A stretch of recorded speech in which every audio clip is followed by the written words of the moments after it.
Between 2010 to 2017, India was reportedly adding a new billionaire into their ranks every 33 days on average. Back in 2000, the nation had only 9 billionaires. In 2017, the nation had 101 billionaires residing within. According to Forbes' most recent look at countries with the most billionaires, India now has 140 billionaires.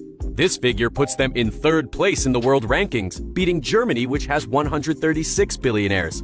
At the time of the list being published, India's richest held a collective $596 billion between them. This was a 90% increase from the previous year, when it was $313 billion. The person that tops India's richest list is Mukesh Ambani. He made his fortune being the majority shareholder and chairman of the conglomerate Reliance Industries. The company also created one of the country's biggest telecommunication companies, Jio.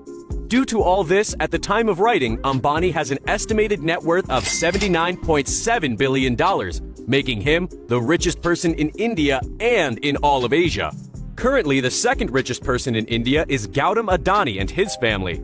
The majority of his fortune stems from being the founder and chairman of Adani Group. He also owns the coal mine Abbot Point, Mundra Port, and has a 74% stake in Mumbai International Airport. At the time of writing, he and his family have an estimated net worth of $55.9 billion.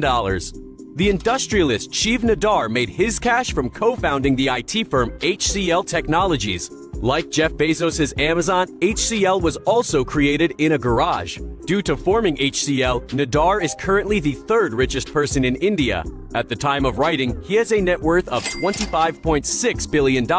On top of his business acumen, Nadar has also funneled a reported $662 million into his Shiv Nadar Foundation. The rich in India are seemingly looking to leave the country. In 2015, it was discovered by New World Wealth that India had the second highest number of millionaires leaving their country. Number 1 was China. Between 2000 and 2014, 61,000 of India's top earners had moved abroad. The favored nations to move to include the US, the UK, Australia, and the UAE. The reasons for leaving stem from security concerns, tax increases, and the desire for better education possibilities for their children. In 2019, 7,000 millionaires left the country for newer pastures. The citizen residency advisory firm Henley & Partners claimed in February 2021 that Indian nationals were the most active in inquiring with them on such programs as citizenship by investment or residence by investment.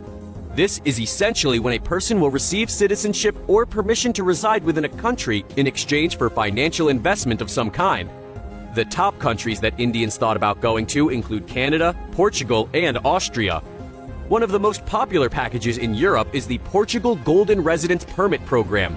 As long as a person spends at least 350,000 euros, around $412,000 on real estate, they will gain a residency permit. As for the expensive items that India's richest have splashed the cash on, we first have Antilia Tower. It's billed as the most expensive home in the world. So with a title like that, of course it's the home of the richest Indian national, Mukesh Ambani. With 27 stories, the tower was constructed in 2010 and overlooks the city of Mumbai. Some features include 3 helipads, a 50-seat cinema, 9 elevators, and a grand ballroom. According to one of the architects on the project, the construction cost nearly $2 billion, yet there's been claims of it being as high as $5 billion. In 2010, for 1 month, it was discovered that the electricity bill was a massive $109,000. When people from loaded families get married, they like to go all out when it comes to their special day. In 2016, Brahmani, the daughter of Gali Janardana Reddy, was getting married, so they held a 5-day lavish wedding. Altogether, the event reportedly cost around $74 million.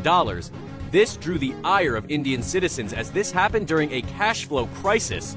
Brahmani's sari is said to have cost $2.5 million, while the jewelry she wore amounted to $13 million.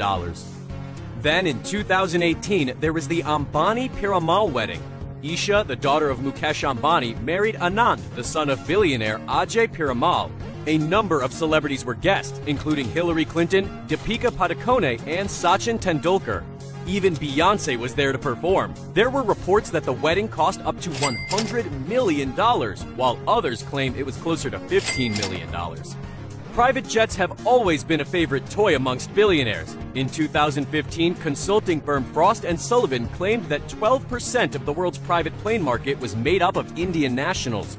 In that same year, around 142 planes were estimated to be owned by Indians. According to reports, some of these jets went up to $310 million in value. Canadian plane creators Bombardier estimated to deliver 1,215 planes to India between 2014 to 2033. The managing director and chairman of the Raymond Group, Gautam Singhania, had his net worth estimated as high as $1.4 billion in his career. He happens to be one such billionaire that has a plane. In 2016, he reportedly owned a Bombardier Challenger 600. At the time, these jets cost up to $21 million. While the affluent in India are getting richer, the wealth isn't exactly trickling down to the average citizen. In fact, all the extra capital for the billionaires has actually increased the inequality gap. In 2018, Oxfam examined the growing divide in India. They found that the top 10% of the country's wealthiest controlled 77% of the total national wealth, with 73% of the wealth generated going to the top 1%. While the poorest half of the population only saw their wealth increase by 1%. Oxfam found that for a minimum wage worker in rural India to reach the yearly salary of a highly paid executive, it would take that worker 941 years. After all, the lowest paid citizens often make less than $5 per day. The recent global situation has worked in India's billionaires' favor. In the space of a year from 2020 to 2021, a number of wealthy had their net worths increase massively. Mukesh Ambani's reportedly rose as much as $15 billion, while Gautam Adani's net worth increased by $13 billion. By the end of 2020, the top 1% of earners reportedly controlled 40.5% of the nation's wealth, a rise of 7% from 2000, according to Credit Suisse.